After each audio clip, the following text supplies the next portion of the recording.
Dawn leaks into a stone throat that has learned to swallow without chewing. The jail is awake the way a sick man wakes, not rested, just done with the dark. The passages sweat, drops crawl down limewash and fall into the straw, which answers by turning itself into a smell. A sour mist hangs at the height of your knees like a grudge. Your clogs find the wet flagstones and tell the bones above them what kind of morning this will be. If you like knowing how survival actually happens in places where justice pretends to live, hit subscribe and ring the bell. We'll walk this corridor together, breathe this low air, and see what it keeps. They drafted you out of a smaller life and handed you a slate, a stub of chalk, a key that opens nothing important, and a word you must say 20 times before you swallow water. Under clerk, the turnkey calls you and laughs in his sleeve. Your work is a list disguised as a day. Tally prisoners for the assizes. Freshen the wards, which means change the straw after it has learned everyone's secrets. Open grates, but not fully. Chalk names on doors that were introduced to Lyme 10 years ago.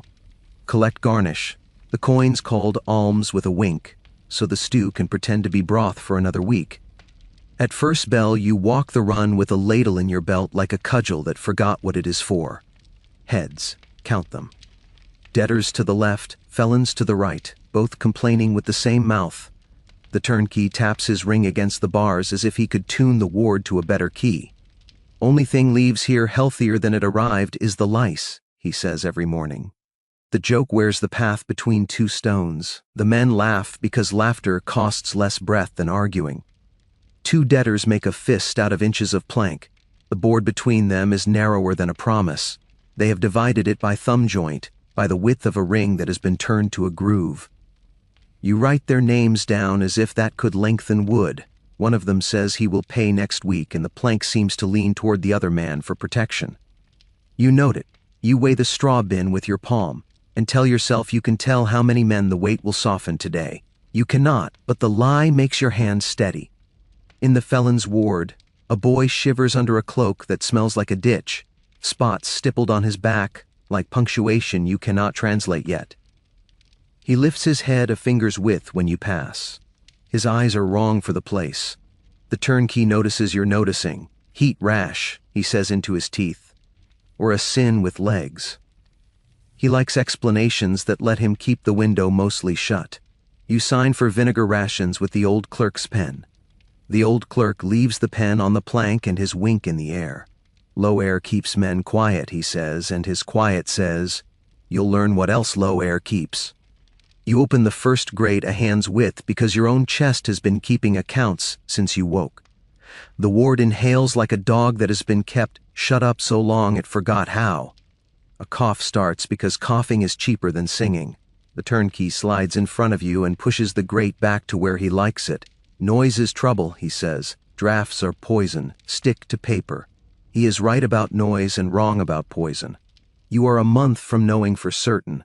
Today you are a clerk with a ladle and a list and a room that wants to teach you both. Vinegar swabbing begins like prayer and ends like negotiation. You dip rags into a bucket where water dreams of being clean. You wipe the bars, the ledges, the shelf a man uses to balance his soul. The smell climbs your nose and builds a small nest there. The washerwoman arrives after second bell with a basket like a small boat and tells you without pleasantries that the sores that look like stars are the ones to fear, not the sores that look like coins. She can smell Gaol fever before a priest can spell it. She gives you a look that says she did not ask to know this, and neither did the people she tries to save with boiled cloth and cussing. The night soil man trundles past the door with his buckets, face turned into a wall for his own sake. He sells rumors the way other men sell onions. Assizes next Thursday, he says, as if you did not ink the list yourself last night. Judge with a hat like a pastry. He is not wrong. He asks if the magistrate's runner has arrived yet. He has. He always does when the wind smells like politics and rot. The runner stands in the passageway with a swagger made of borrowed cloth. Private cell for a gentle prisoner, he says, pressing the word gentle like a bruise. He slides a chit at you that reads opened by order. The ink is an optimist, the hand is nervous, the seal is not the one you have been trained to fear. You set the chit under a damp cloth to look like respect and leave it there until the cloth dries. Best we can do is a stool with fewer splinters, you tell him, the way your old clerk taught you to press a joke into a fight until the fight rests. The straw change sparks a brawl as if you invented injustice on purpose. 3 pallets near the wall have learned to imitate a bed. The men who fit there have learned to sleep without rolling. You ask them to stand while 2 boys drag fresh straw in like snow that knows too much. A hand goes up by mistake and becomes a fist with a target. You step between them with the ladle and the voice your mother gave you to read psalms. There is the same amount of straw as yesterday, you tell them. There are the same number of bones, you add. No one will be cleaner for hitting. A laugh escapes someone who would rather not find you amusing. The laugh buys you a minute. The minute buys you 2 movements of clean.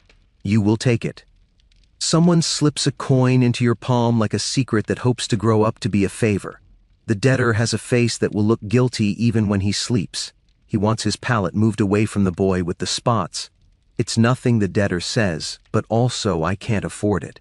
You look at the boy and at your chalk and at the coin's soft head. You mark the debtor's side with an X that will read later as heir by order. You count that lie against yourself and against the turnkey's window. You pocket the coin where garnish goes and write alms loudly enough for your conscience to hear. You sign for lice combs and wonder how a comb can encourage dignity in a room like this. Men sit on their haunches and pull the teeth through hair that cannot remember what oil feels like. The combs click in a rhythm that somehow suggests order. A man mutters a prayer through a grate, counting the iron as if numbers can be made into saints. A hedge priest peddles brimstone fumigation at a penny a pan and tells men not to breathe while the smoke works. The smoke does its job on the first layer of air and then forgets to finish.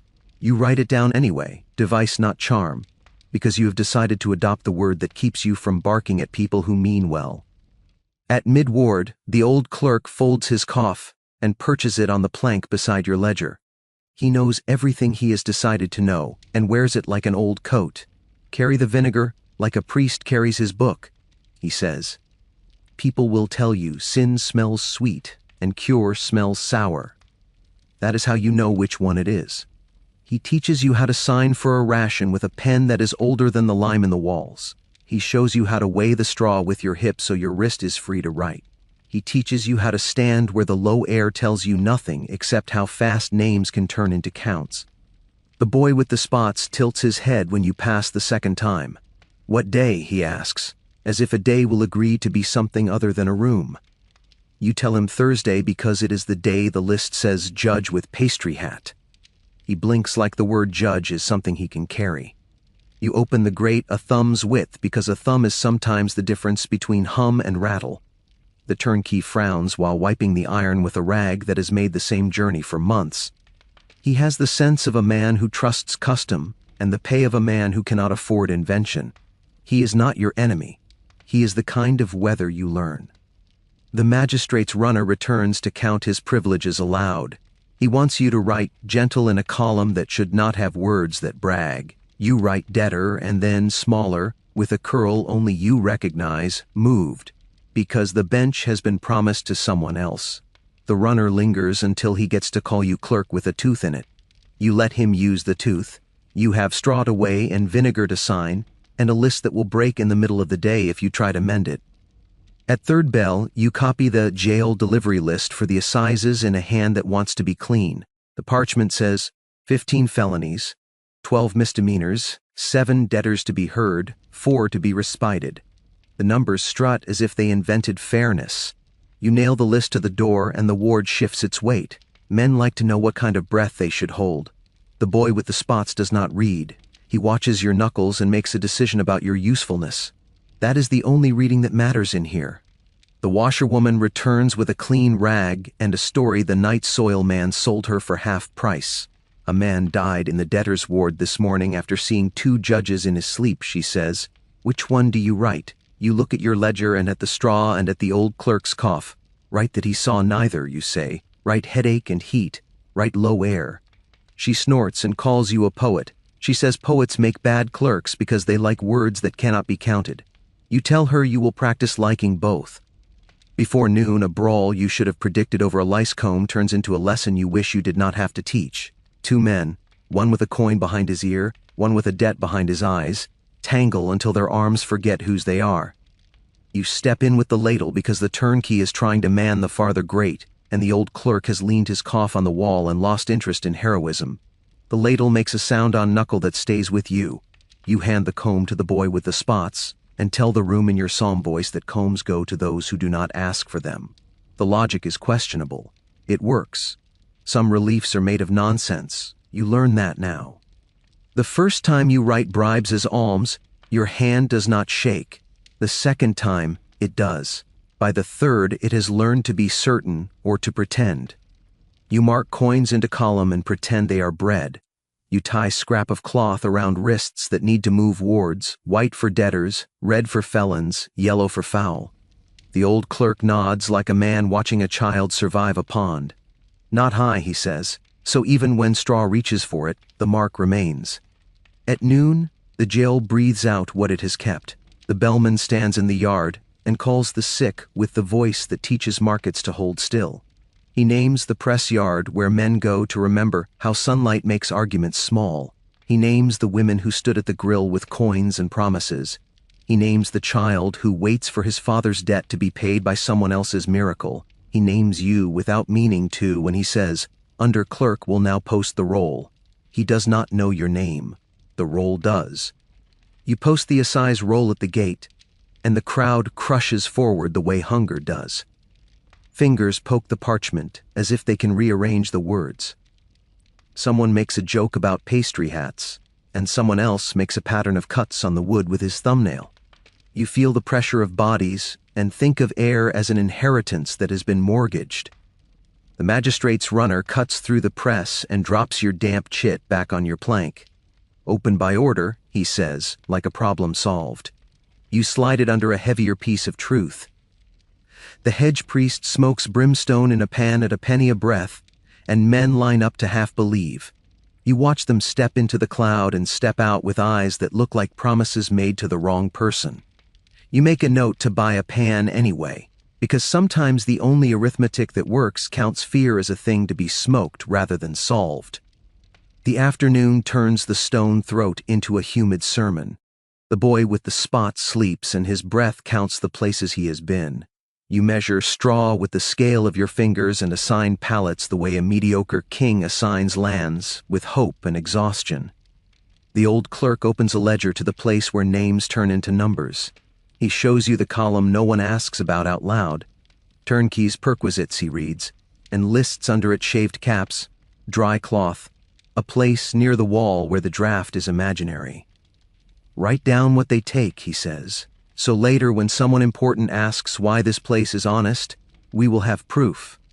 The night soil man returns at an hour that smells like tragedies waiting for rehearsal. He says the washerwoman's husband saw a judge's horse in his dreams and that it kicked him. He asks if the assize day will bring a judge who believes in drafts or one who believes in smells. You say nothing because the ladle has to go back on the hook and because silence is what the old clerk uses to pay for the days he cannot afford to count. At the far end of the run, a debtor with clean fingernails slips you another coin. He calls you friend and clerk in the same breath and hopes one of the words will tell you which hand to use. He wants his palate moved away from the boy who is shivering. You think about your chalk and about the way the air sits in this room like a choice. You tell him you will move him 3 pallets down if he will trade places with a man who snores loud enough to save men from nightmares. He agrees because bargaining feels like victory even when it is arithmetic disguised as kindness. You write the swap as respited and move on, leaving the coin in the alms column again, louder this time. A magistrate's runner demands for the gentle prisoner become a room with a stool near a slit of window. You sweep there yourself with a handful of straw that looks new when the light ignores it. The runner stands with his hands behind his back watching you turn a cell into a promise. You show him his own chit afterward, warped from the cloth, and he pretends it is a map. He will return with another, and you will forget to read it again the second time too. You sign for vinegar at dusk, and the pen starts to feel personal. The old clerk has decided to teach you how to lie without making enemies. Write low air, he says in the margin where the sheriff will glance and decide to glance again later. Write aired by order when you open the grate a thumb because your lungs asked and you answered. Write foul without making a sermon of it. Write device when you hand the brimstone pan to the man who can't breathe for fear. Save charm for men who need to call you names to make their day even. He wipes his nose with the back of his hand, and everyone's mother shudders in your memory. At last light, the turnkey leans on the bar and announces that the boy's spots are nothing a good sleep cannot scold. You do not argue because men who say such sentences often need your help to sign their names, and you need their help to open doors. You press your palm to the stone and feel how it stores the day for later. The lime flakes, the wall is tired of pretending to be clean. You close the grate to the place where noise dies and hope does not. You cross the run with a bucket that has learned more about people than your surname ever will. The washerwoman stops in the doorway and says the sores with star edges have multiplied in the corner. You turn your head toward the corner because you are a fool. She nods. She says the word Gaol fever, as if spitting into a basin. The hedge priest offers to bless the door, and then to smoke it, and then to bless it again. The night soil man says a judge with a pastry hat cannot be as terrible as his wife on a Thursday. They all look to you, the person with the chalk, the vinegar, the word under clerk pinned to your chest like a polite accusation. You do the only thing that makes sense when the air decides to become a wall.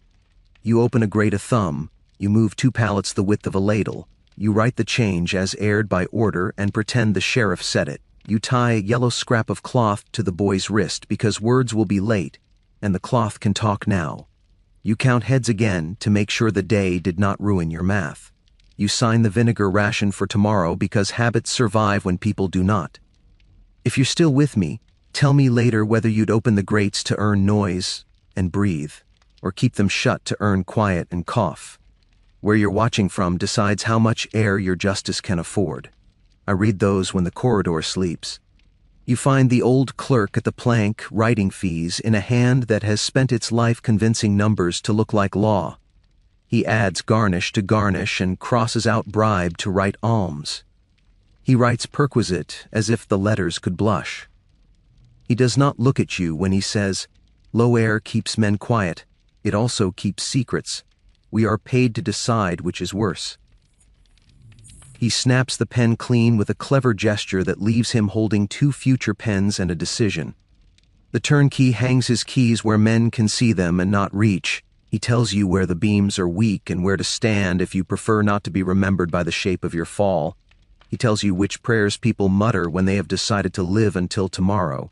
He does not teach you the prayer he uses to decide when to leave a window open a hair. He believes you will learn it by making a mess and fixing it. You sit on a stool that fancies itself a chair and weigh the straw under your thighs. It keeps secrets. Which body lay here last? Which breath was counted?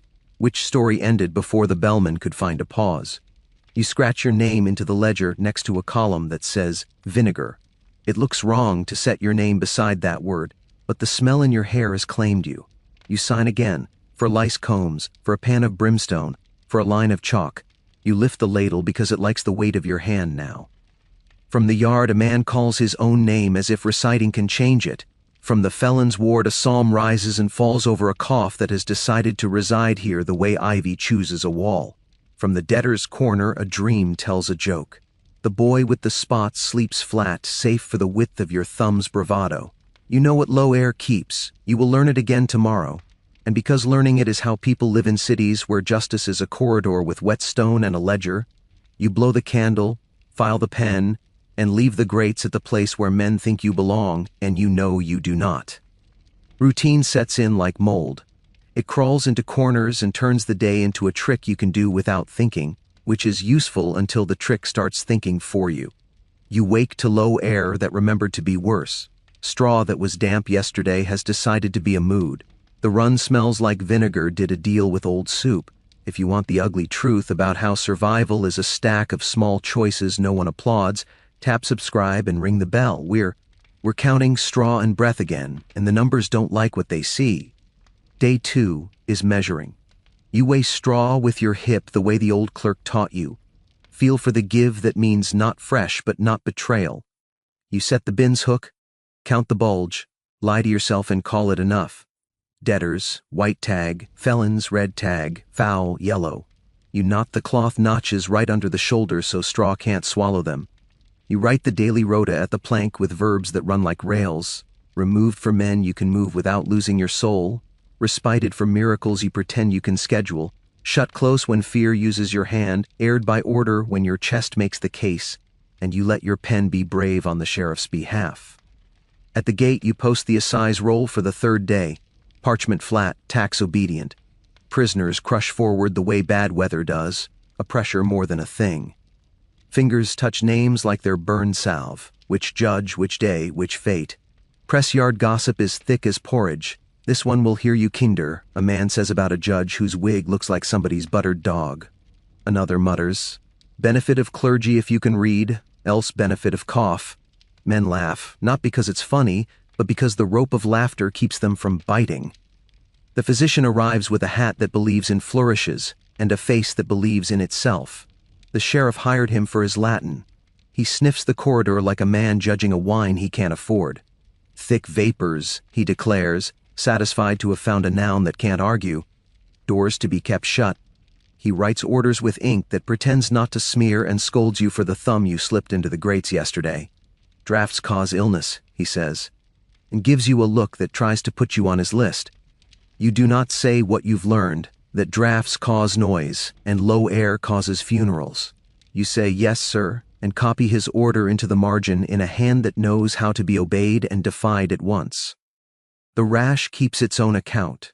You start seeing it in clusters, not a scattering, not a rumor, but a map. Who slept on which straw, who borrowed whose cap, who shared a blanket with a man who looked healthy in the evening and turned into a hypothesis by morning. You draw lines with your eyes that your chalk will never admit. The washerwoman arrives with water that's already tired and says, star edges, and you nod. Coin shapes lie, stars do not. She shows you a cap with a seam gone gray where sweat lives. You take it like evidence and hang it where men will see it and decide superstition is a tool. Mid-morning, the debtor's ward goes still around a man who complained of a headache yesterday and heat at dawn. 2 days from joking to dead. He's the kind the turnkey calls a soft case, the sort who says, sir, twice per sentence and apologizes for taking space. He slides to the floor like a lesson trying not to be taught. Lime dust makes a rash of its own when the old clerk throws it on vomit beside the pallet. The turnkey shrugs with his mouth and calls it Gaol ague. He means, this place will name what it makes, then keep making it. You write it as fever of Gaol. Your pen isn't brave enough for the word plague, your head doesn't believe in vapors, your chest believes in windows. The purse finds your palm at noon. The sheriff's man with a single guideline and a shrinking conscience. Charge for visits at the grill, he says, quiet is owed to the judges. Coin for seeing hands through bars. You stare at the leather mouth that will eat grief and cough both. You tie it at your belt and add a verb to your list admitted, with a price. Vinegar coins chime into the pouch like a hymn stuck on one note. You count and you hate yourself, and you count again because the ledger doesn't run on feelings. A feverish woman arrives first, eyes furious, voice careful. Let me see my boy. She has tied a rag over her mouth the way the city told her to. She smells like boiled rosemary because someone loves her. You can see heat in the reach of her hands for the iron. The hatch is a small theater that loves tragedies. Admit her, and you risk a cluster.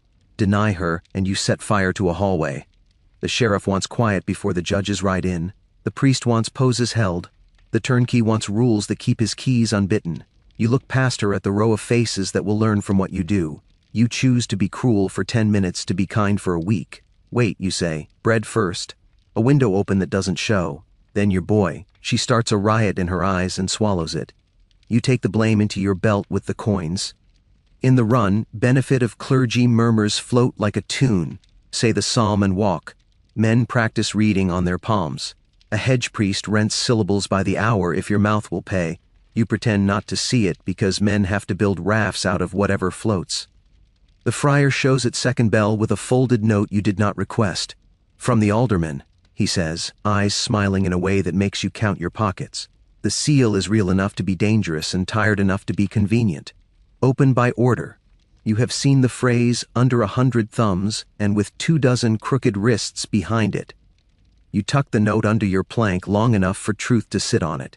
If it rises after, it will be because it found its own legs. On the rota, you write shut close for 2 cells because the physician was watching, and aired by order twice because you were. The old clerk makes a small approving noise that could also be a cough. You not yellow on 3 wrists, not punishment, not a scarlet letter, just a warning to yourself in a place where paper gets lost between breath and benches. It looks like order. It's a map.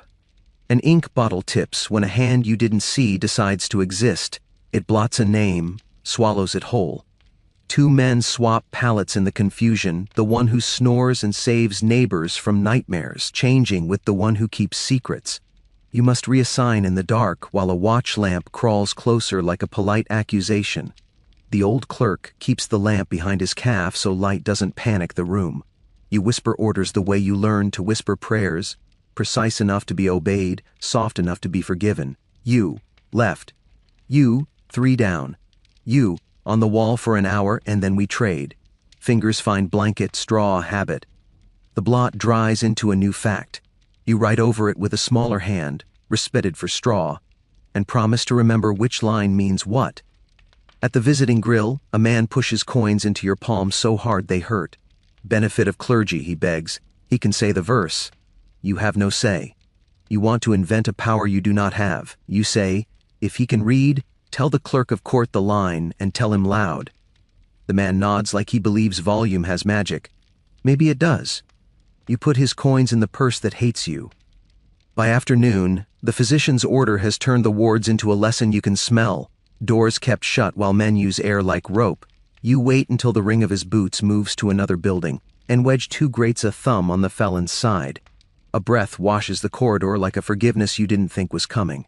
The turnkey opens his mouth to scold and closes it because the cough sounds different when air moves. He'll swear later he never saw you. A turnkey you don't trust shows you a stash with pride. He mistakes for discretion, a row of clean caps for hire. Keeps lice off gentlemen, he says, licking his thumb to polish a bill he thinks is a coin. He rents them at a rate he calls mercy. You write it down, perquisite, because the secret slate won't. The slate appears anyway when the beadle adjusts his coat at the plank. You catch it the way you catch the smell of a trap. 3 names written where your ledger will never see them. Spring-loaded to never be called to court. The cousin of a councilman's steward. A porter who carries messages that shouldn't travel. A debtor whose wife delivers bread where bread becomes policy. You put the slate back with the careful boredom of a man who expects to be set on fire tomorrow and wants a full bucket when it happens. Later, you write a public number that looks like accusation with its hair combed. 3 spared, streets named, doors omitted. You pin it under the assize notice like a scrap of weather. Men pretend not to read it. The sheriff's eye flickers, counting anyway. Fumigation pans smolder in 2 corners. Coal under brimstone under hope. You wave the smoke where fear sits and call it device, not charm, because that word lets men pretend they are safe enough to live. Lime hisses on bile. Vinegar coins ration themselves into hands. Assize tokens, little discs cut with holes stamped and smug, go to men who will stand before pastry hats and speak or won't. You watch who holds them with the affection you keep for dogs who might bite. The friar returns for your answer to the alderman's letter. You hand him a copy of your rota instead. He blinks. This is not Latin, he says. It is small words, you answer. Small words keep men fed. He purses his lips as if coins sometimes disguise themselves as sentences. You are tired enough to believe in such miracles. Toward evening, a feverish petitioner appears at the hatch again. Not the mother, but a brother with a bruise. He puts his forehead on iron and whispers, "He said my name in his sleep. Let me say his. The hallway has learned to listen. Admit, and you risk writing a cluster into your ledger tomorrow. Deny, and you blow on a spark in a place full of straw. This time you open the hatch a hand. 1 minute, you say, cloth on mouth, hands on bar. He obeys like obedience was invented for this purpose. When he steps back, he leaves a wet mark you lime without ceremony and gratitude wrestling in your chest. Men murmur the bellman's sick list like scripture. Names roll through the jail like wheels on stone. Press yard, 2. Debtor's corner, 1. Felon's ward, 3. The run counts with them under breath. You watch lips and decide who will need a priest and who will settle for a look. Your list grows a new column you didn't plan. Bread carried, water hand over hand, prayers muttered through, grates that are mostly physics and sometimes mercy. Night teaches you how fast a mistake becomes routine. 2 pallets got swapped when the ink blot spread, and in the dark, the snorer lay nearer the boy with the spots than you intended. A watch lamp crawls toward your scene like a tide with manners. You set men moving with 2 fingers like a joiner easing a stubborn drawer. The old clerk's cough keeps time. The turnkey, seeing you work without noise, pretends to be a pillar. The physician will never know what you bought him.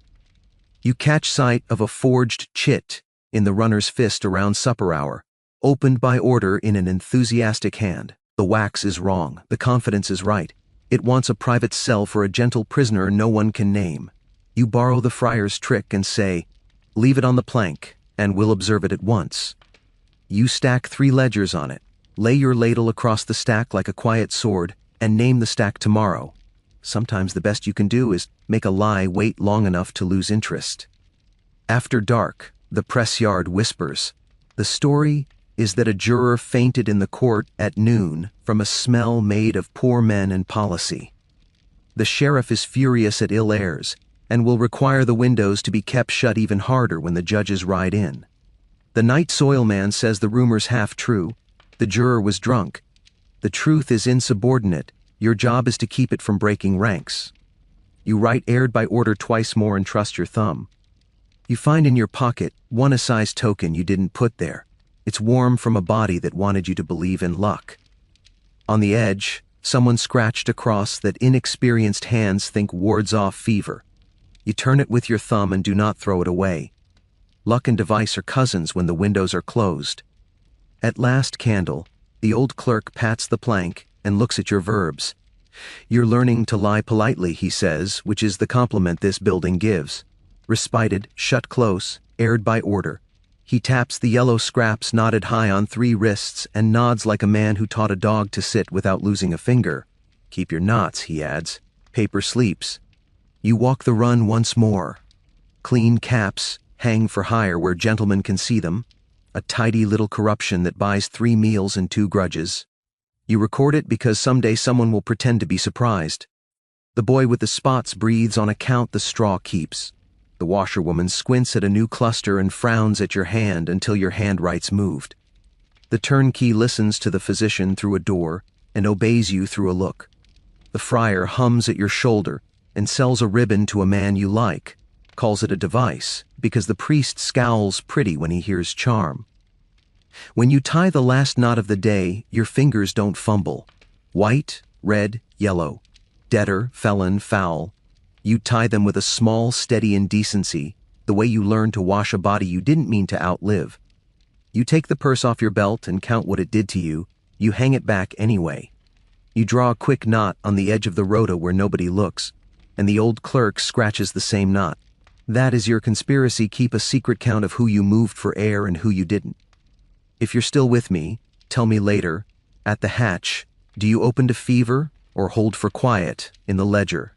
Which verb you'd choose for a man who needs air more than rules? Drop it in the comments. Admit or delay, and where you're watching from. Your distance has a smell in here. Past midnight, the bellman's last list drifts through the stone throat like wind guessing at a song. You lean your head against lime and feel it cool your skin even as it flakes into your hair. The jail keeps secrets, the straw keeps more. You will learn those secrets by morning, because mold teaches faster than men. You cap the ink, lay the ladle on the plank, and leave the grate a thumb open in 3 places your pen will defend if it has to. Routine puts an arm around your shoulders like a friend who doesn't know it's killing you. You let it. You plan to steal back inches from it tomorrow. You sign your name beside vinegar one last time and blow out the light that makes the low air look human. The assize judges arrive in a mood made of plumes. Feathers tilt like opinions. Pages spill behind them like the tale of a word you haven't learned yet. The hall inhales wigs and witnesses until the room wears a smell of powder, old fur, and arguments reheated. You ferry dockets between the bench and the cells, paper turning your hands into instruments that don't get to sing. Gaol delivery, the crier bellows, oyez layered over cough. and the word delivery lands wrong in a building that refuses to give anything up for free.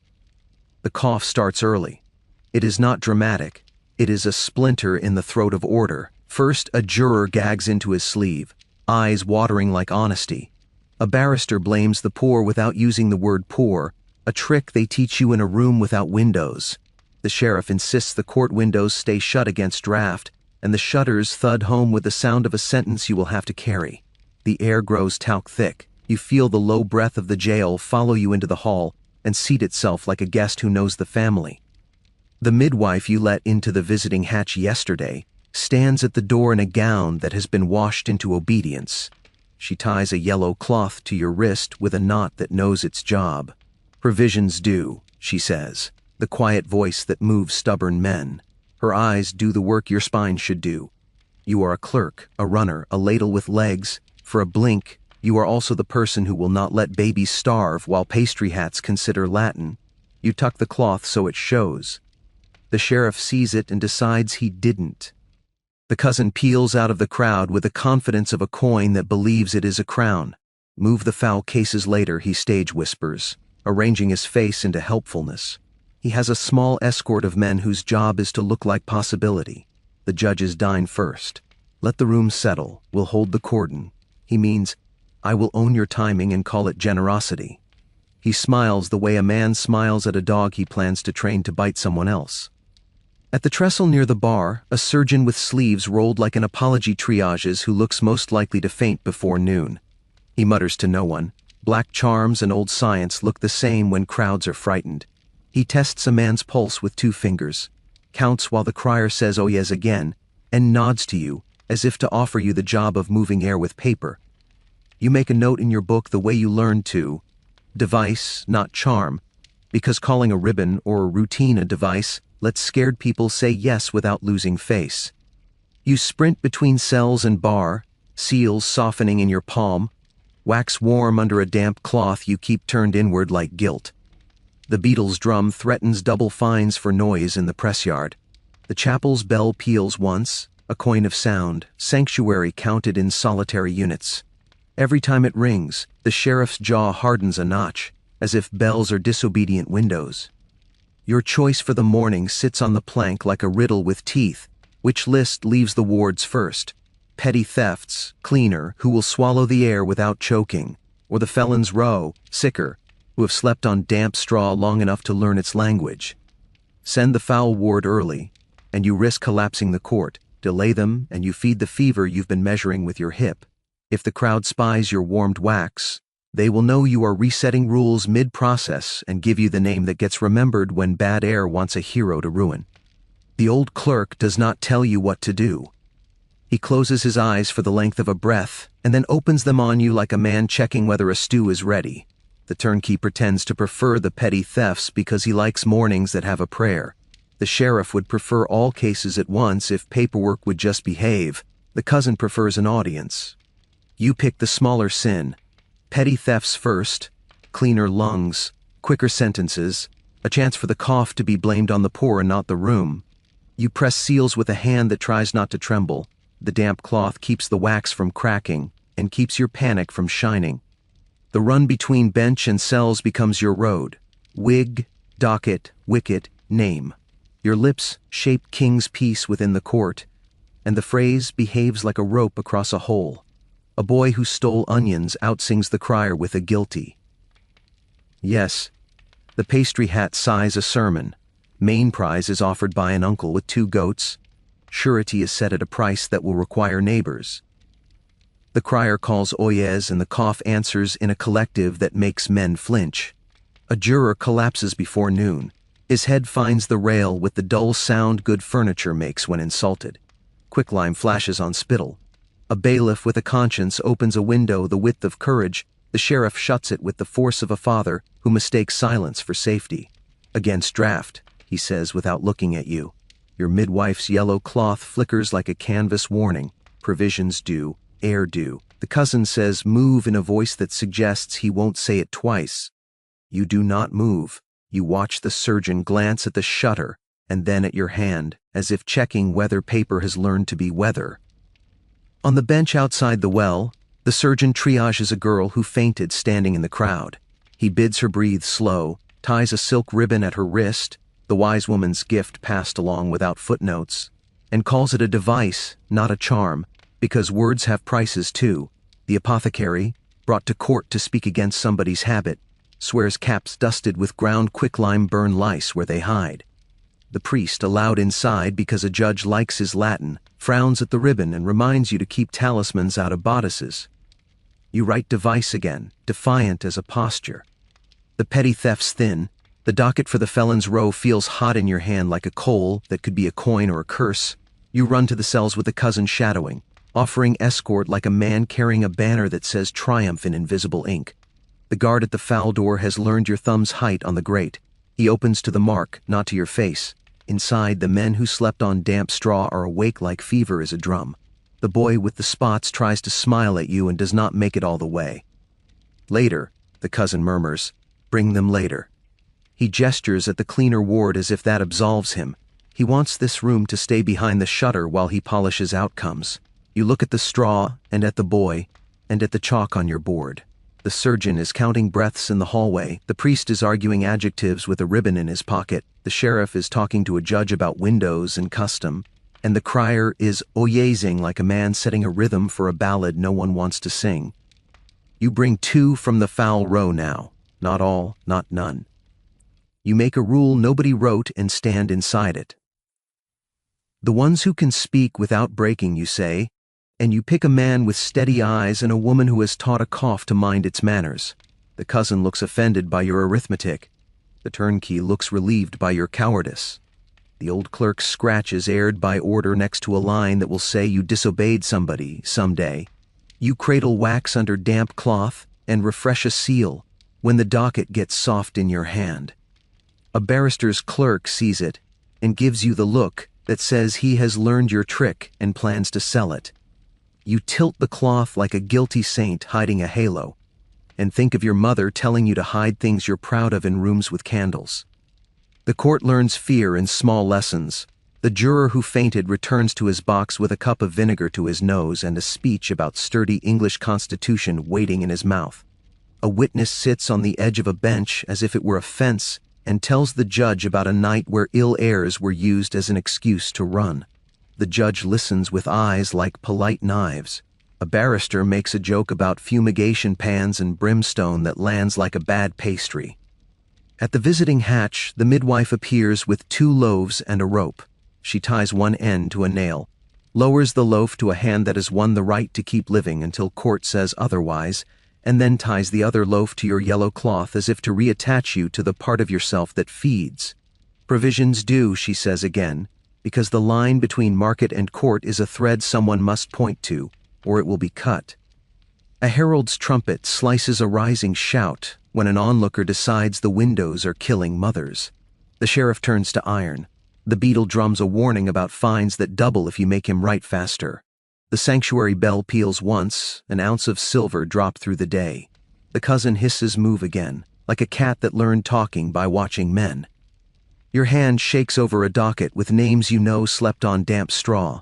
The boy with the spots is not on it, and yet you feel his hand on your wrist where the midwife's knot sits. You pick your way through the list as if it were a floor that can betray feet. The surgeon watches your lips and reads each name like a temperature. He points now and again without touching paper. That one can wait an hour, he says about a woman whose lips are the wrong color. That one cannot, he says about a man who hides his fever like a bad defense. The crier's oyez sounds like a cough. The cough sounds like oyez. They braid. The court adjusts its posture and calls it dignity. You run the jail's breath to the bench in dockets and returns. You carry seals like torch coals. When men ask you what you are doing, you say, following the rota, and your voice does not say, rewriting it as I run. A barrister stands to make a point about the poor inventing sickness to avoid sentences. He uses a tone that suggests charity is a type of theft. The judge allows him to display his learning because the judge's job includes this humiliation of rooms. The juror beside the man who fainted asks for the window with his eyes. The sheriff shakes his head without moving it. At the back of the hall, a wise woman palms a ribbon to a girl who looks at men like they are weather. then hides it under her cuff and calls it a remembrance from a saint. You write device in your book and circle it like a promise. The priest reads your circle upside down and chooses to concur. Device, he says aloud near the bar, and the word walks across the floor ahead of future arguments. You run again. Cells, bar, wicket, wig, seal, clerk. A boy who stole a cap takes the ribbon of Latin that means nobody hung him today and walks back to the cells like practicing life. A woman who borrowed a blanket from a man who had used too much of it weeps into a sleeve that used to be part of a flag. You hand the surgeon a pan of vinegar when he asks without using your name. You hand the apothecary a look when he reaches for flourishes that keep caps clean and consciences dirtier. You do not hand the cousin anything. Noon comes to court as a quieter drum. The judges send for meat. The shutters stay shut. The lords of law dine on meats the market sees only when the counselors' widows wish to be remembered. The jurors sip ale they pretend is medicine. The sheriff counts men with his tongue and calls it safety. In the press yard, gossip changes key and calls itself policy. They'll break sanctuary for the realm's safety, a man predicts, always pleased when he can paraphrase power. They'll break windows by accident, another says, practicing courage under his breath. You use the hour to do the dangerous thing in small pieces. You bring 3 from the foul row, 1 from the debtors, 2 from the petty side, 1 from nowhere near the list because a midwife looked at you the way you want to look at yourself. You stagger the cases so the cough cannot count. You slip in aired by order on a line the sheriff will initial later without admitting that your thumb was his thumb. On a bench in the corner, the surgeon folds a man's hand over a prayer another man forced him to memorize earlier. Say it, the surgeon orders, or someone will beat you with comfort. The man says the line with a cough in the middle, and it counts. A clerk of court stops you where only paper is allowed to stand, and asks whether you'll adjust the procession for the cousin's gentlemen. You look at the cousin's men and see clean caps hired from a turnkey who called his perquisite mercy this morning. You write a small word on the docket beside their names that means in due order, a phrase that adds up to later when a clerk like you holds pressure against a door like this with a ledger like yours. The cousin does not see you decline. He smiles as if victory has a smell he can always recognize. He is wrong. Victory smells like vinegar and chalk. Afternoon grows thick. The cough spreads like a rumor well told. It uses lungs the way lies use letters. A juror asks for a priest and is given a vinegar rag. The priest raises an eyebrow and then drops it, a short sermon in punctuation. The apothecary scores a bowl with the quicklime he swears burns lice and gives it a Latin name it did not request. A bailiff who prefers sense to signs shifts the shutter a finger and studies the room for a falling man. You're tired enough to admit one truth to yourself in a building that likes liars. You are writing the day in verbs more than nouns. Removed, respited, shut close, aired by order. You have become a hinge.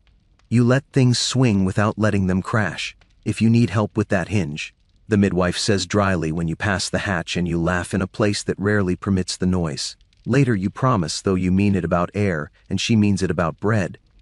The cousin attempts generosity one last time before evening, offering to escort the fowl at dusk when the room is braver. He puts a hand lightly on your elbow and finds the yellow knot there like a spider discovering. Another spider already built the web. He withdraws to retie his smile.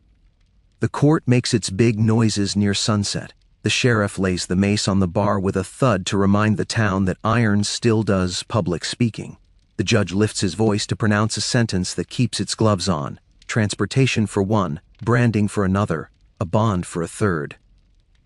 The crier's oyez rides the cough like a rider encouraging a tired horse. The surgeon squeezes one more pulse and puts a ribbon in a pocket he will pretend is empty. The priest says, "Device, one more time for the benefit of anyone who required Latin to bless common sense." You finish your day's arithmetic of the fowl, not all, not none. 3 sent early enough to contain a fever, 2 held to keep the room from collapsing, 1 moved under the old clerk's invented order because he can smell a wheel about to squeal. The boy with the spots waits. You place him in tomorrow by writing a verb in today that protects him from being summoned by someone who likes to show how brave he is with other men's lungs. The turnkey sees you do it and chooses not to be promoted by noticing. By the time the judges rise from meat and the shutters pretend to be law again, the room has learned fear in a way that will change how it walks home. Men who mock windows when sober praise them when drunk. Men who laughed at device buy one for a wife who heard the cough and learned its name. You carry the last docket back to the cells and learn that the floor remembers how your feet go when you are thinking and forgives you for doing it quickly. At the gate, the bellman lifts his list to the light and does not read yours. He reads names for the square, because squares require news to stay squares. The jail listens and marks him wrong or right. Your book marks something else. Bread carried, water carried, air carried. Provisions due. You smell rosemary in your sleeve where a knot has made a home. You will take the knot home and hang it on a nail because habits usually live longer than people, and that is why cities keep using them. If you followed me to this bench and this hour, tell me in the comments what you would have done. Foul row first to protect strangers, or petty first to make the room agree to stay a room? Would you open the window a finger in a court that loves shut things? Foul then petty, or petty then foul? Write it and where you're watching from. We compare answers when the rookery nearby settles. Night pulls the court into a quieter shape. The cousin disappears toward the dice tent with a smile he thinks is not obvious. The sheriff takes a breath he will deny. The surgeon washes his hands like a man rinsing oaths. The priest goes to the chapel to argue with a god about nouns. The old clerk sits, cough tucked in his pocket, and limbs in the margin the line you need tomorrow, aired by order, with a hand that can be mistaken for the sheriff's if the sheriff reads quickly. The midwife walks away with her rope and her knot, and the posture of someone who built a bridge while dignitaries called the river ungovernable. You stack the day into piles the night can bear. Dockets, returns, tokens, a ribbon you'll call device if asked, a purse of vinegar coins whose weight will make you hate yourself again at dawn and forgive yourself at dinner. You close your book on the verbs that got you through and leave it where the cough can find it but cannot rewrite it. Low air waits for you at the jail. You imagine it followed you into court and learned the language of wigs. You imagine it will sleep under the benches and climb back into throats when you open the door tomorrow. You hang the midwife's yellow on a nail at the plank so it will remind your hand when your head wants to be brave in the wrong direction. You check the wax and turn the cloth. You stand at the threshold of the hall where justice pretends to be clean and inhale a breath that tastes like wigs and walls. You turn away and begin to run again. The jail wants your feet. The straw keeps secrets. The court knows the smell of its own sentences. You carry all three like lit coals that refuse to die, and you decide to keep deciding until the bell tells you to stop. Torches gutter and teach the dark where to sit. The court adjourns with a wooden sigh, benches up, wigs shed like old arguments. City gates bar and groan at their hinges. The rumor has put on a uniform and a name. Gaol fever. The square stiffens. Guilds muster outside with cudgels tucked like spare bones under coats that smell of tallow and temper. If you want the honest version of how panic turns into paragraphs, stick with me, hit subscribe and ring the bell, because tonight is the price list for air. The council meets by candle in the chamber under the grandstand where money has learned to echo. Wax sweats onto orders that pretend to be cures. The beetle taps the plank twice with his stick, a teacher's mercy. Copy fair, copy fast, copy flawless. He pushes the draft under your hand, a general grace for all quiet passage to and from the court and jail, fines at the chest, a future levy of men, because every mercy in this city brings a bill, and, on paper, orders to air the wards. On paper, not necessarily in lungs. You square the sheet and do the work that turns fear into lines. Save treachery, you write. Save malice aforethought. Save brawls begun at bells. You leave a slit in the sentence where breath can pass without making a scene. The drum outside tests a proclamation cadence under its own breath, a roll that makes men believe words are taller than they are. Tallies of amercements lie bound in twine like bundles of thin firewood. Recognizances wait for awkward X's, hands pretending to be pens. Ward padlocks stack like teeth, enamel mouths closed, eager to be called necessary. Rosemary braids smolder in a brazier, brimstone makes its little theology in a pan. Pest carts squeal at the edge of your hearing. a wheel that has decided to be a vowel for the rest of its life. The beetle coughs at the worst line just as your pen reaches levee of men, and the dot of your I becomes a decision. You sand the ink, grit lifts wet into matte with a sound like small rain. Again, he says, though you have not failed. Quicker, he adds, as if speed were a benediction. A flare blooms near the armorer's lean-to, sudden orange licking the seam where board meets habit. You and 2 boys are moving before your quill knows it has been set down. Bucket, bucket, bucket, hands pass slosh and hope, wet wool hissing on embered planks like snakes deciding to obey.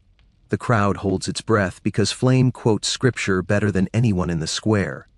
You throw until smoke turns from appetite to sulk. The boys grin the grin you remember from a morning when something difficult obeyed for once. You give them a word they can carry home. Kept. Back at the plank, your hands forget to shake. The dead debtor's wife steps into the wick of candlelight and lays her only coin on your wood. The ring it makes is dull, as if the metal learned humility before coming here. 5 words different, she says, voice pared down to the good parts. Save the sick from the court. Not a plea, a purchase order. She presses the coin once, then takes her hand back so you can see what is yours to lift.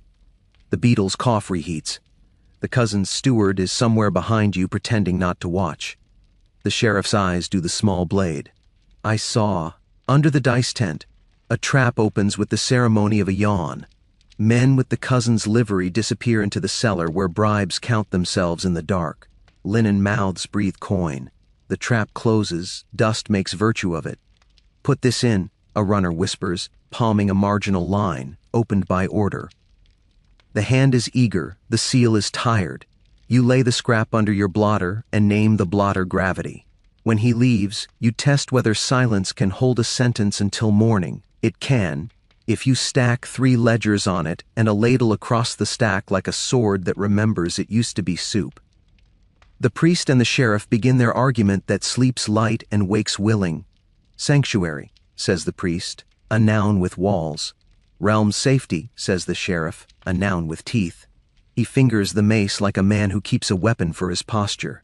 They swap Latin and law the way wrestlers trade holds. The priest makes the signs small because he wants the gesture to fit between these 2 nouns without ripping. Break sanctuary in riot manifest, the sheriff quotes from the clause you wrote noonward, with counsel present. He likes your adverbs. He likes them because they put daylight between his iron and somebody's head.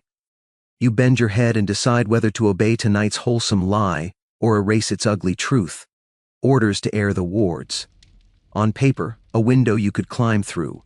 In bodies, a fight you will have with a man who fears noise more than he fears cough. Unlock or relock. You write aired by order beside 3 cells you had already opened a thumb. You write shut close beside 1 door because straw has learned to burn without flame in there and your chest believes in sequence. You do not write the sentence the cousin handed you. Keep this quiet. You omit it forever. The square pushes for a view of outcomes rather than words. The guild's cudgels tilt into the torch's light like trees practicing. Their master climbs a barrel and lends his lungs to the city. We'll pay, he says, and march, he adds, because Levy is coming like weather, and remember, he finishes, the verb they carry like a private god. If the council refuses the terms, the court gate will learn what a riot teaches walls. You feel the pressure shift through the paving under your clogs, the long mischief of a crowd aligning its shoulder. Read, the beetle says, now. You take the proclamation to the gate. Drums trip their sticks. The herald rolls his shoulders like a man about to throw a long word. You read in the voice that makes the law sound like geography. General grace for all quiet passage to and from the court and jail. Fines at the chest. Levy at the muster. You make the exceptions ring longer than the comfort. Save malice aforethought. Save treachery. Save knives drawn unprovoked. The crowd does the math and decides to be decent for an hour at a time. Back inside, a clerk with a brighter future and a dimmer soul slides a little paper toward you. Open by order. It reads in a hand that has never known regret. He wants one address lifted where law would prefer it sit. He points his chin at the cousin's steward and lets you draw the line yourself. You let the ink bead on your nib and drink itself back, omitted forever. The beetle's cough approves, the sheriff's quiet approves. The steward smiles like a man who will remember the color of your pen. The widow doesn't press her coin forward again. She knows that repeating turns buyers into beggars. She waits. She is stone without being stubborn. You pick the line you can spend, you copy the clause that orders windows open when the press yard grows ill, and you copy it into the part where the sheriff must sign. You bring him the pen, and leave him the silence. He writes his name where air lives, and later he will deny that the line belonged to anyone but him. Recognizances begin to receive X's, with the fussiness of men dressing their own wounds. You help their hands find the right box, and do not tell them the ink will outlive the coin. The ward padlocks clack their teeth quietly in the corner like tame wolves. Tallies knock. The rosemary and brimstone try to agree on a single theology and fail. The smoke smells like cleanliness imitating courage. From the alley the pest cartwheel sings its tired hymn. The squeal people don't admit they hum. Your beetle drifts behind your shoulder and does his cough on the line where Levy is a certainty, as if he could sand the word off with noise. Faster, he says again, and you are already quick. Flawless, he adds, and you are already careful. He pushes your elbow where a verb would like to change its shirt, and you let it. Tonight he is not your enemy. He is the instrument that makes your handwriting louder than your throat. The astrologer appears at the flap with the air of a man who knows his usefulness is a commodity. Lucky hour arrives if you stop talking, he says. When clouds thicken, he shoves the lucky hour forward with his thumb and sells a charm to a man who doesn't need you to tell him to call it a device. The priest pretends not to watch and then buys one for the clerk who coughs in the back row. Device, he says aloud when you meet his eyes. And he means, thank you for inventing a word that lets me be right in rooms that like to be wrong. The cousin's men climb out of the dice tent cellar with faces that learn to be bland. A strap bulges on one man's sleeve where coin has made itself elbow. The steward strolls through their shadow, casual like a trap. He taps the desk with 2 fingers in the rhythm of the phrase he wanted to live in your margin. Keep this quiet, he murmurs, almost tender. You answer by reading aloud the clause that uses his favorite word. Exceptions as written, you say for the room.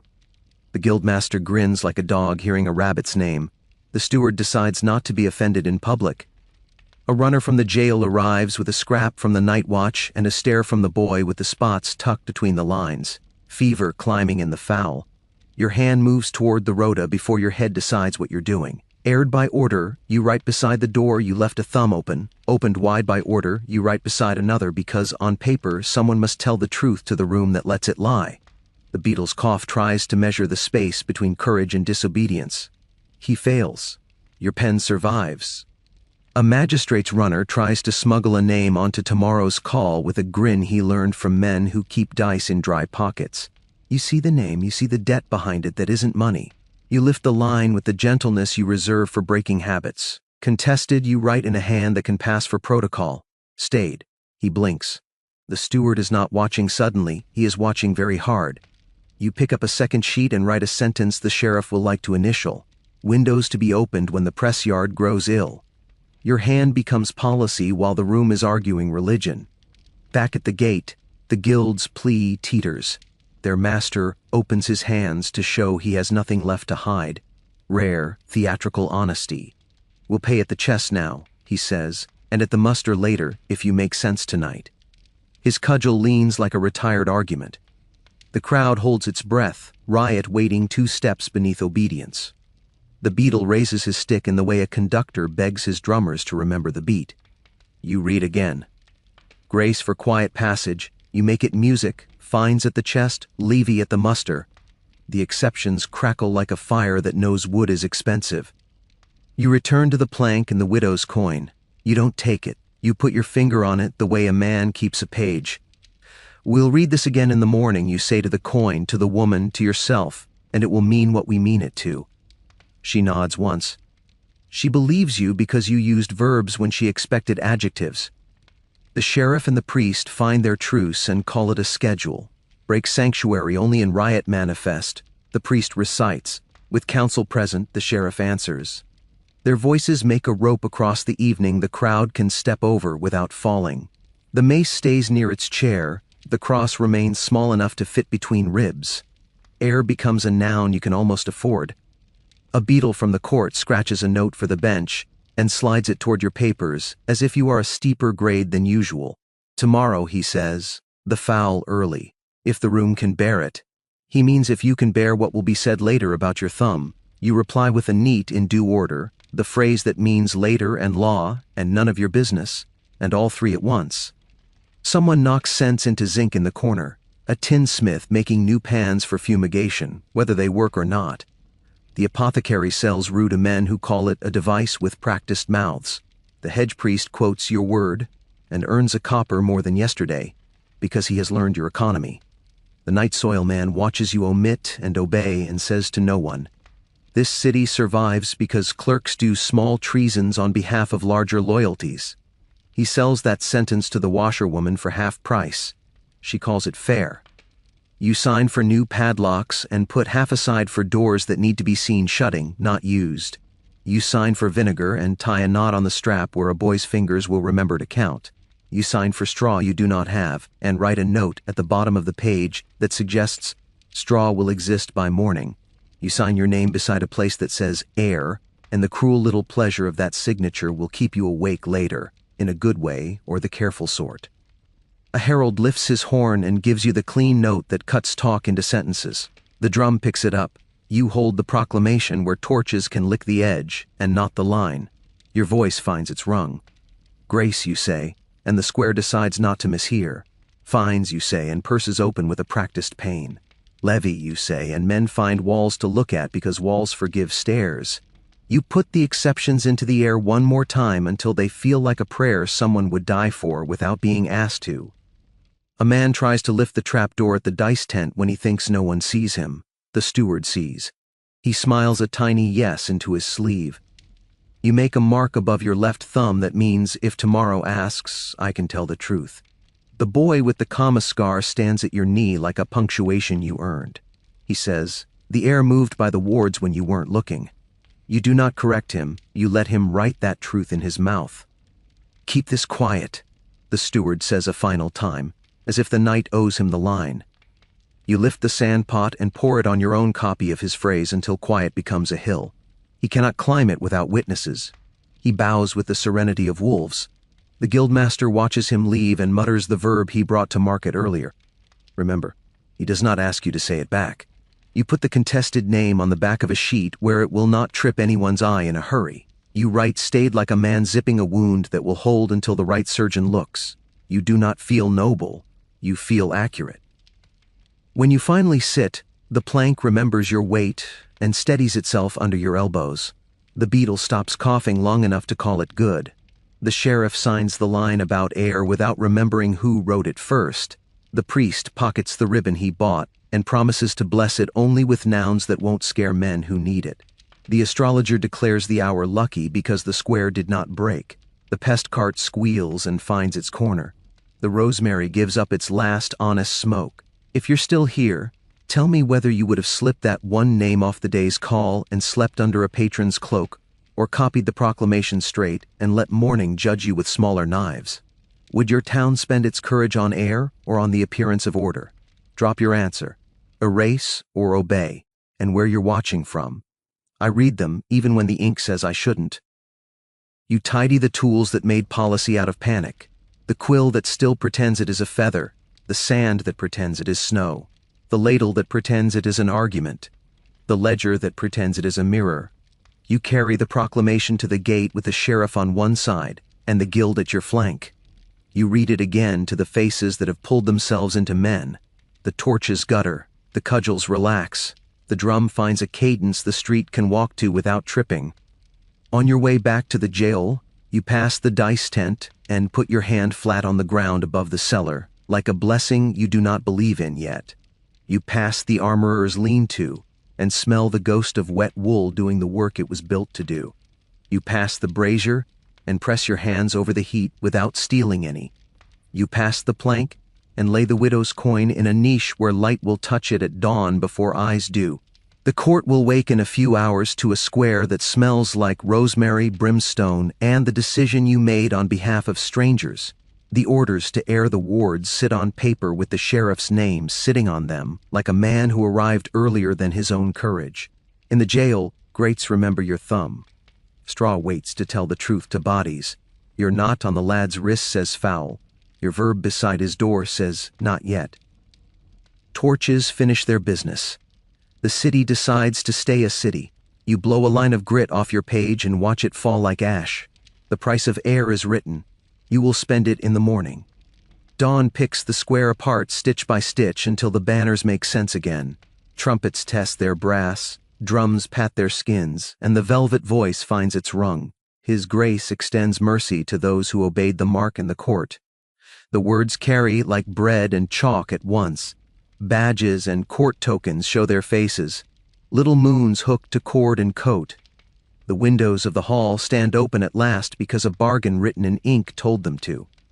Air slips across the benches and remembers how to be a visitor, not a resident. You stand where rope becomes road, kit at your hip, board under your arm, breath steady only because habit taught it to pretend. If you like seeing how quiet justice actually gets done, not the pretty version but the one backed by vinegar and a pen, tap subscribe and ring the bell. We will land this morning with both feet, then count what it really bought. The brewer with the counterfeit court pass walks as if innocence were a hat.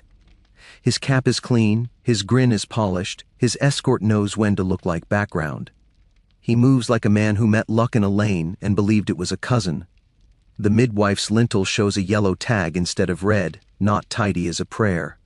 A mother folds on the cobbles without asking the stones, her knees giving in the way knees do when truth finds them too early. Two women lift her under the elbows and make a chair out of their hands. When they are done, they do not speak.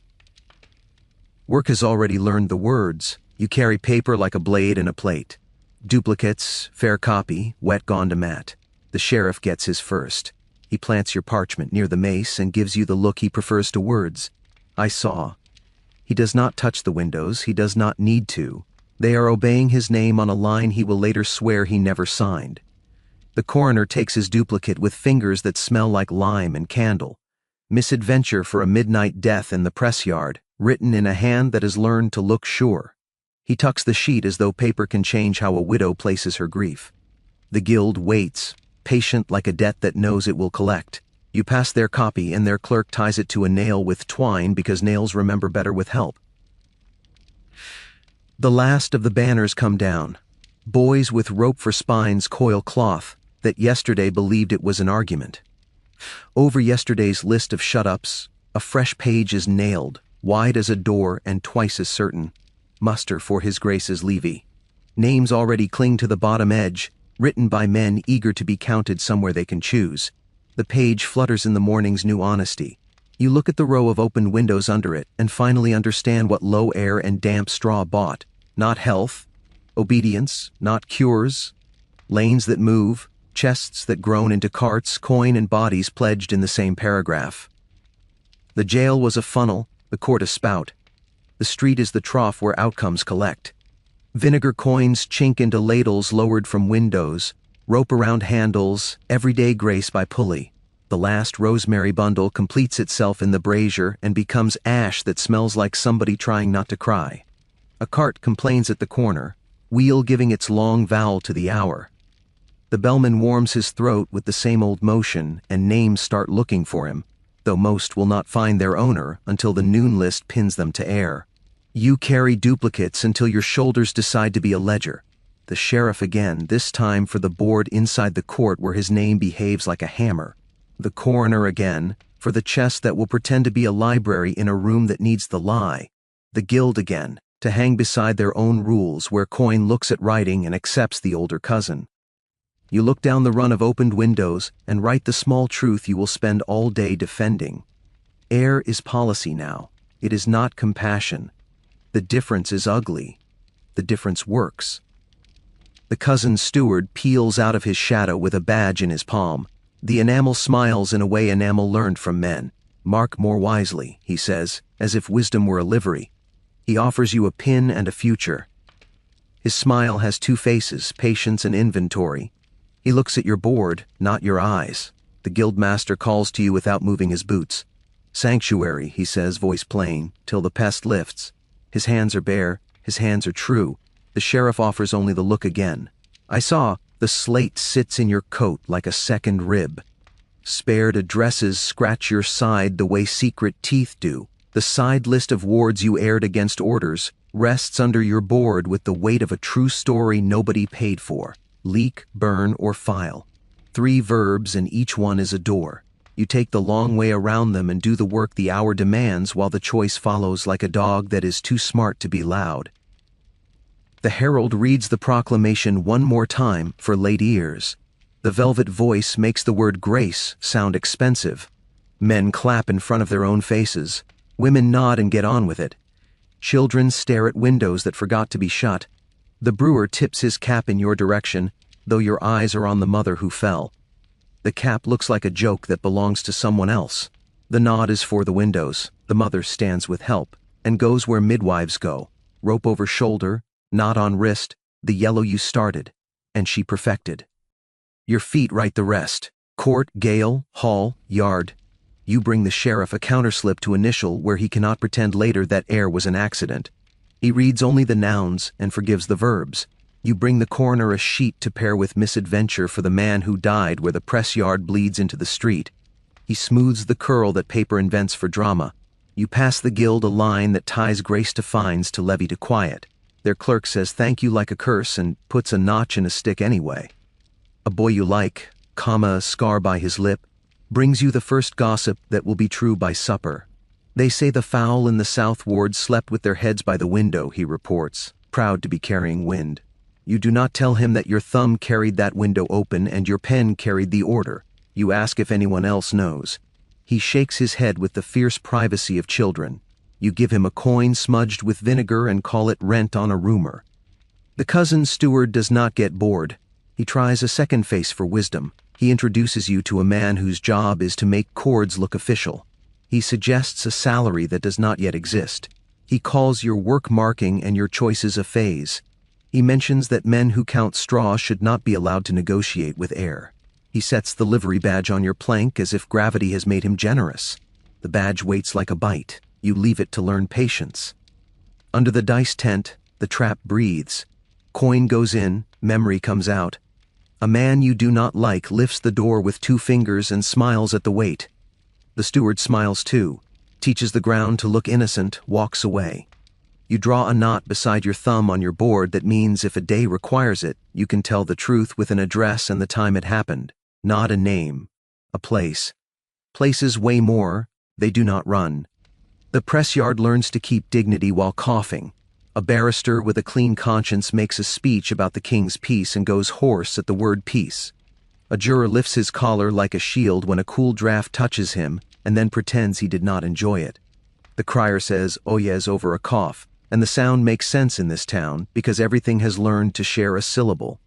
At the hatch, a woman you barred yesterday chooses to thank you. He stood, she says about her boy. He said the verse, the one you said to say loud. Her eyes are red in a way that dignity allows. You take only the news, you do not let her give you credit. The hatch remembers both of you more honestly than you deserve. A runner from the beetle to the bench brings you a note that says the judges will tolerate windows open 2 fingers wide during the morning, 1 finger after meat, closed at verdict. You sign for the script as if the width of mercy has ever been a measure.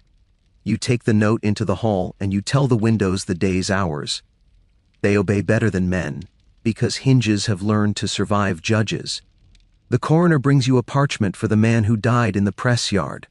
Misadventure again, this time with a line about heat where men stand too close to learn patience. You watch his hand when he writes. He does not tremble. He is for sale to work like this and no other. You are too, though it embarrasses you to admit it while the herald tests his next vowel. The steward returns because men like him do not tolerate being ignored. He taps the badge with his finger and tries to call it a favor. You will be safer, he says. You search the word. Safety would be a cloak under a house that keeps a secret slate and burns it on request. Safety would be a room where nobody asks why your thumb knows how far a grate should move. Safety would be a job that uses the word air like a noun you do not have to buy. You do not say any of this. You give him a better word. Later you say, and give him the posture of a person with work. The guildmaster does not leave his shadow either. He makes a little space where your shoulder can stand against stone. We can hide you under the old church, he says. Not forever, only until the pest forgets you. His schedule is true. His walls are thinner. You tell him the thing he already guessed.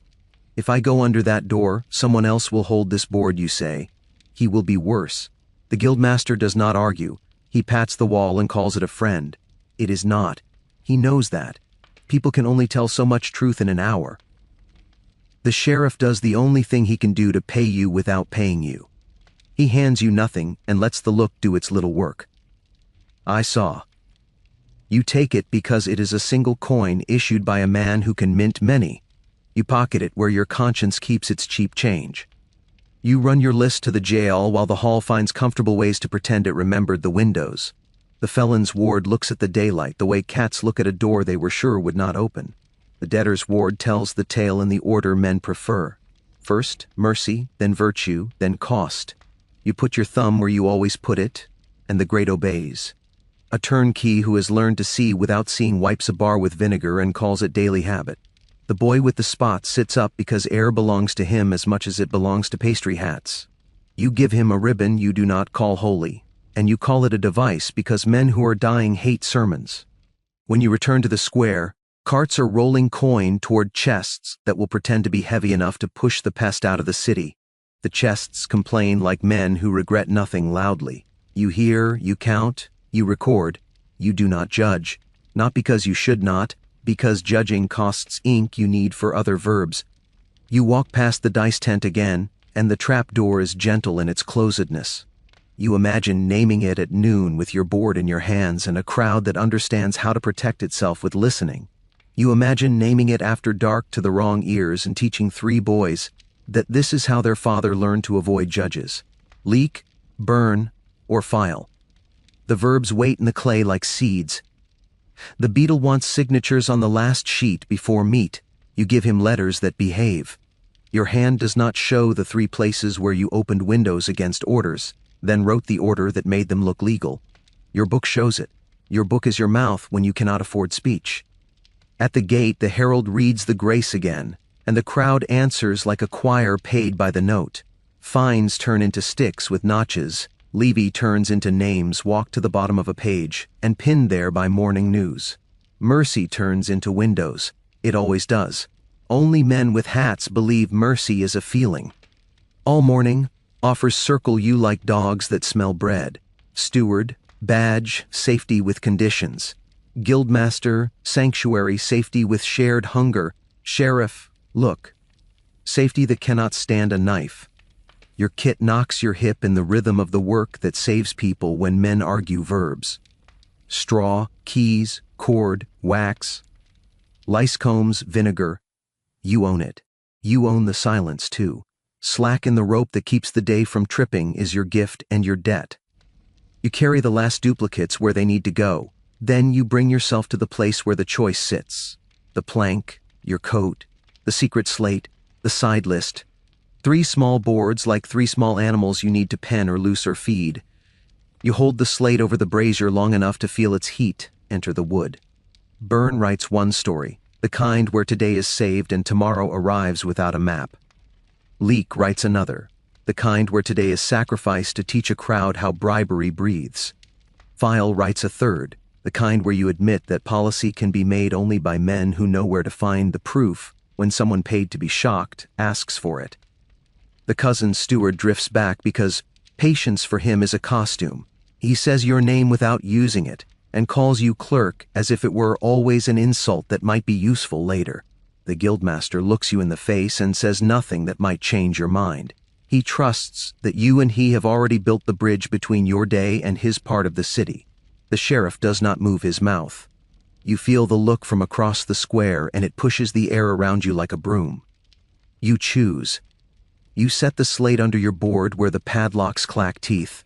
You file. You write a neat count where anyone can see it without learning the names. Houses spared this week, 3. Streets named, doors omitted. You hang the number under the levy sheet like a weather report. You keep the side list of windows you opened, and put it where the sheriff will find it when someone needs to be convinced that his own hand did the right thing. You do not burn. You do not leak. You keep this city's habit of surviving by keeping receipts. You step back into the square and nothing changes. A woman buys onions with coin washed in vinegar. A boy tries to look older by holding a cudgel far from the end. The herald polishes his next vowel because it makes him feel musical. The dice tent stays closed where it is interesting. The windows, though, stay open where they are most needed. Air has a better temper than men. Air does not argue when it is asked to do what it was made to do. The mother who folded earlier returns to the edge of your board. She says thank you once, in a tone that never begs. She asks nothing. She presses no coin. She rests the weight of her face in a way that makes you test your posture. You tell her the line she needs to hear: "We will keep windows open." She nods and makes a knot in your ribbon where it will not forget. She leaves before the news can catch up to her. The steward collects his badge. He does it with a smile that will not forgive you later. He puts the enamel back in his pocket and looks at your hands as if the city has gone and given tools to someone unsuitable. He will speak to the alderman tonight about clerks who do not know when to kneel. He will cherish this story like bread. The guildmaster claps you on the shoulder once and calls your choice a way station. He is not wrong. The sheriff looks at you in public and does not see you. That is his grace. That is enough. By afternoon, the muster roll has found its pace. Names fill the space that looked like it would remain a threat. Windows remain open enough to offend nobody. The court pretends it can taste fresh air without owing it to a clerk. The jail breathes in a way that is still cheap but not lethal. Your book has more verbs in it than adjectives, which is how you know you did today correctly. At last light, the herald reads the final grace, as if it is a bedtime story. Drums finish phrases like teachers. The rosemary ash gives up its ghost and sits by the brazier like a word you forgot on purpose. The pest cart sings one more turn and disappears down the lane where bad news sleeps. The dice tent forgets to open at all, which means memory has done its work without your help. The windows know how far to stand. Tomorrow they may have to be told again. That is what policy is. A lesson repeated until it becomes furniture. You collect your kit. Straw taught you patience. Keys taught you restraint. Cord taught you which knots can hold their liquor. Wax taught you to steal heat only when it matters. Silence taught you how to write yes on someone else's line without letting a man with a badge notice. You step to the jail on a road that prints itself in the dust under your clogs and decide to be the hinge. Again, because doors are not clever and rooms forget. If this long walk through low air and damp straw taught you anything, tell me. Drop your answer in the comments and tell me where you are watching from. Poll is simple, because our work is not. Leak, burn, or file. Which future does your town buy when the wind costs money? If you want more of this quiet justice, subscribe and ring the bell. We will count the little verbs that keep cities alive, and we will bring the windows a thumb farther when nobody else can be trusted to